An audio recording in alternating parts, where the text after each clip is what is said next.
make it now, we break the series of asking questions. We would like to ask Jim to reflect on what we hear so far, and then Shmuley will present another dilemmas, okay, and we'll make another round, okay? A few words about what you think so far.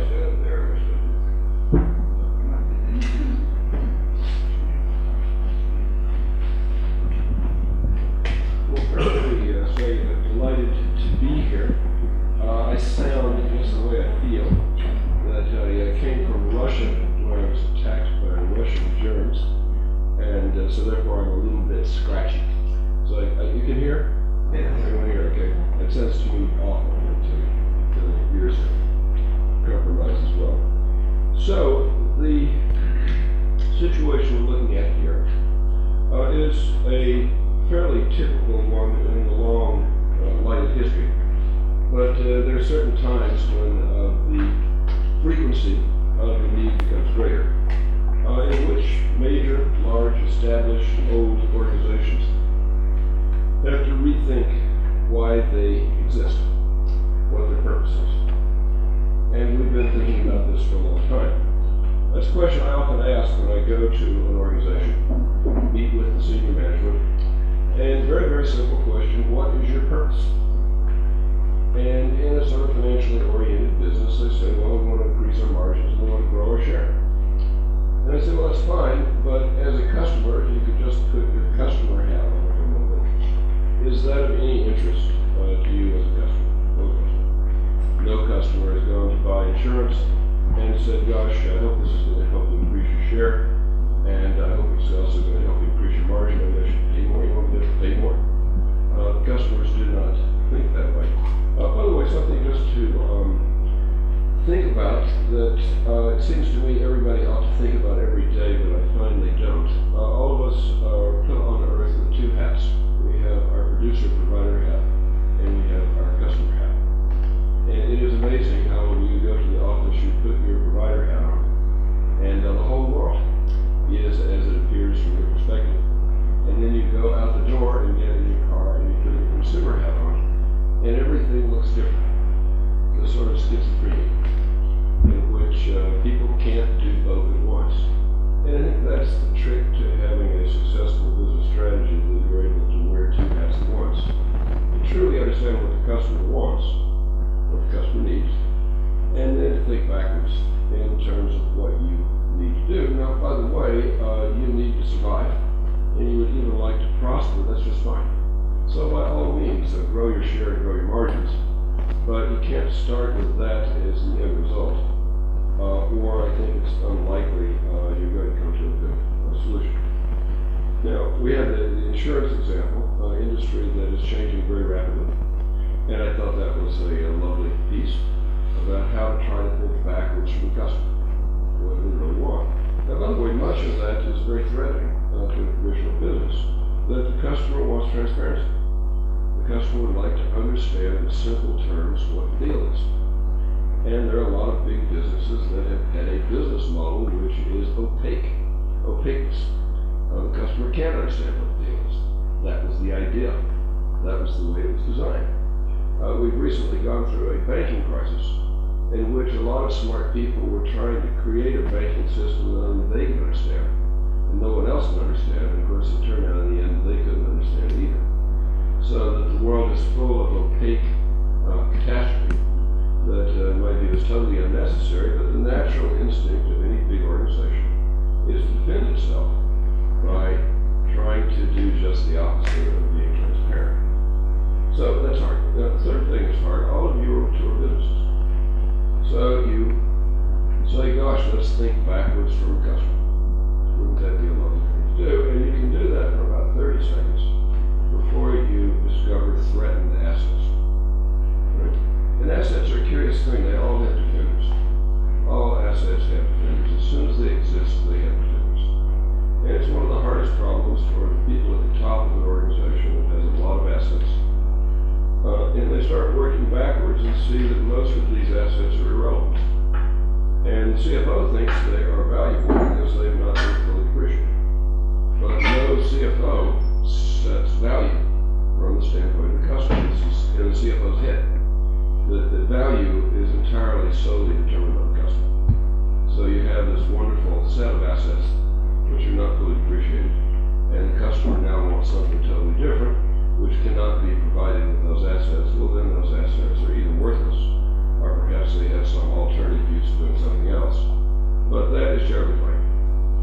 We've been looking at that in healthcare recently, and indeed in this country. There, the big asset you have is the deep specialty knowledge of the people who provide the service.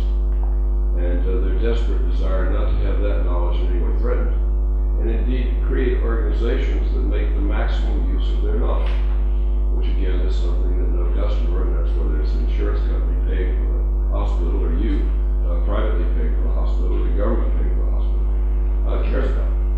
So it's quite striking to see the disconnect between value as defined by the asset holders and value as defined by the customer. Now the customer may have their own assets, and that's a different set of issues, but nevertheless. So I'm delighted that you're thinking. I can imagine the fear that you've got this hard-built agent network, and you're really good at figuring out how to manage agents as the customer. So then suddenly you say, well, wait a minute, that's not actually the customer. Ooh. And so then, of course, you also are faced with a channel change, which is probably the most frightening thing you can do in business, that you have an established channel to reach your customer. And suddenly you start thinking of completely different ways to reach your customer, which are very frightening to the channel. And you start to imagine that you will end up with nothing. You will have an old system that you've abandoned and a new system that doesn't actually deliver on the promise. So this is part of life. Right now, we're at a time, I think, when the frequency of need to think backwards from the customer is going up. I don't know this country. I've been here twice. I don't really understand how the economy works, and then I don't now.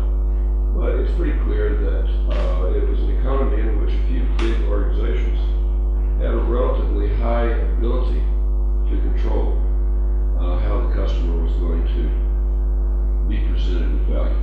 The value proposition was going to come from the company rather than the customer. And now you can also feel this changing. And in some cases, like healthcare, it's because there's not enough money to pay for this. And others, we were at Strauss yesterday, talking about the cottage cheese war, which wasn't really Strauss's doing, but there was some collateral damage when that became a big issue here.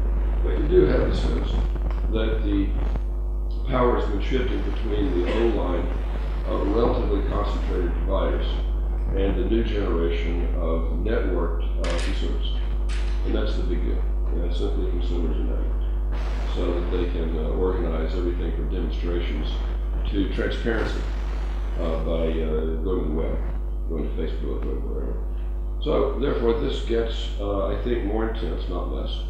And what Boaz has been trying to do here is to develop some tools, some ways of thinking about how you might think backwards from the customer.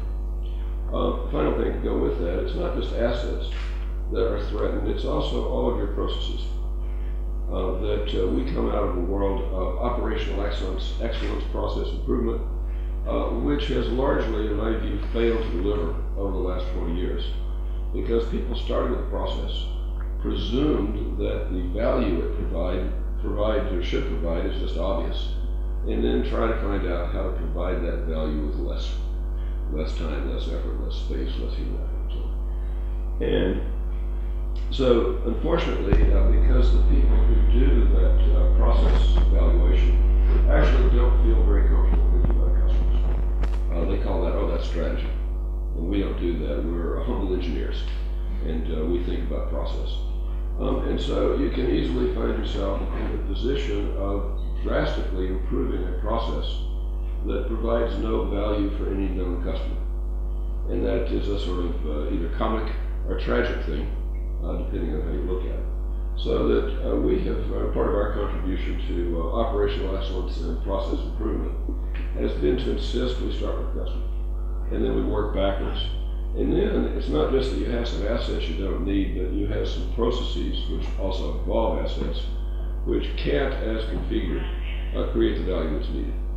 So what are you going to do? And then finally, the third part of that is, as a slide, is the people part, that all processes are operated by people. Without exception, you might say this is totally automated. We'll write who wrote the code and who installed the automation. It's just one remove. So all processes are operated by people.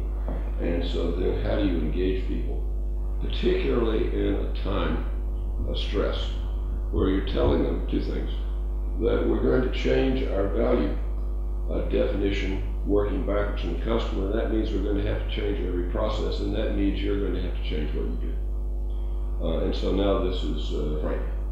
And by the way, it should be frightening, because the way society has developed with regard to people, we have worked pretty hard on one solutions. That if you've got too many people, well, you pick whatever percent it is and you fire them. And so what a lot of people have heard is if you start rethinking value and rethinking process, some of us are going to go. And yet the practical problem is that you can't really create brilliant new processes except with active, creative engagement of people. So you're doing two things at once. You're saying we really need to do things in a different, better way. And a lot of us can get with that idea. I think most people kind of enjoy improving things. And by the way, once we get it improved, you're gone. So that is a major, major problem. And there are different ways you can deal with it. Paul has actually some evidence from his recent work with the Beth Israel in Boston that he can tell you about. And I'll let you tell that story, Paul, you should. Very interesting. I mean, it's just amazing to me how sort of impoverished the thinking of management is about what do we do with our people in a time of change. And headcount reduction is the easiest, most obvious thing to do. It's also typically the most damaging thing for the long-term interest of the organization. What else can you do? And so Paul can talk a little bit about that. So delighted to hear that you're thinking backwards from the customer. I didn't say that was easy. That just to continue to push forward toward the customer is the easy, natural thing, right? We know how to do that. We should just try harder, right? Shouldn't we just try harder, says the boss. Well, yeah, sometimes. But mostly, if trying isn't getting you anywhere, it's because you're going the wrong place. So then it's time to think backwards. Okay, I'm going to sit down before my voice departs altogether, and we'll do the next presentation. So Shmuley, shy yourself from approaching Pol Levy and Jim Wommack and discuss with them. We have later on lunch together, so we have more discussions, but really, as you may know, we are all friends, we are all part of the club, and feel free to approach everyone, ask all questions with each other. This is part of our purpose. So already people from Migdal visited Strauss, and now would like to visit Bank of Poalim and Micron and others. So we're working together, and one of our values, important value, is collaborative learning. So we all learn from each other, and it's very interesting to see that people coming from the services, financial services and industry, either semiconductor or food industry, have a lot to learn. Before I will, where's Shmuley? Call Shmuley. Micron is one of the pioneers in lean transformation in Israel. We have here now, we just arrived Jenny Loeffler. Jenny now is the CEO of our Better Place. Jim made a lot of inquiry about Better Place because car automobile industry is very interesting. I won't tell you what you think about Better Place, but I will hear from him directly. Jim is rather blunt about it, but in any case, Jenny and Jonathan here were actually in Israel one of the first leaders who took the lean journey and decided to make this journey alive. And Jonathan now keeping this direction.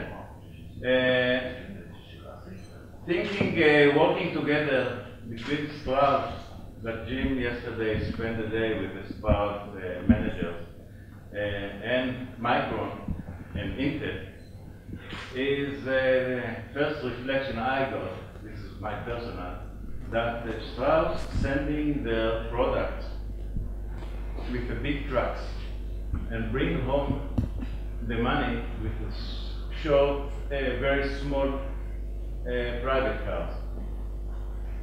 Micron, on the other side, sending their product with a very small car and bring the money with the trucks. so they both have wafers. So both have wafers. One wafer you saw, Pesach Zman and other, and they have other wafers.